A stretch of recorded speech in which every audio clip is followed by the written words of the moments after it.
La médecine légale, une branche qui intervient lors d'une procédure policière ou judiciaire. Elle s'intéresse particulièrement à la pratique des autopsies ou l'examen d'un corps. Pendant des décennies, la Guinée ne comptait que 3 spécialistes, en signe de mérite, mais aussi de réputation. La Guinée m'a tout donné. Elle m'a donné l'occasion d'être formé et d'être le premier médecin légiste de ce pays. Et certains disent le seul. Donc j'avais toujours comme rêve, comme ambition, de former des médecins légistes et de multiplier le nombre de médecins légistes. Donc c'était vraiment une de mes ambitions que Dieu m'a aidé. Je rends grâce à Dieu de réaliser aujourd'hui cette ambition. Désormais, une ouverture se dessine pour la médecine légale avec 8 nouveaux spécialistes.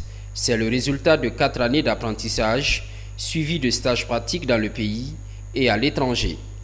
Ce qui m'anime aujourd'hui, c'est la qualité de la formation dont on a eue vers nos maîtres, surtout ceux de l'étranger et ceux de la Guinée. Je voudrais apporter une contribution surtout sur la violation faite des femmes. Rehausser l'effectif des médecins légistes se matérialise. Pour les autorités, de nouvelles ambitions ne sont pas exclues. Il faut que effectivement les moyens soient mis à la disposition des praticiens. Et ça nécessite des moyens. On a la matière grise, on a les ressources humaines qu'il faut.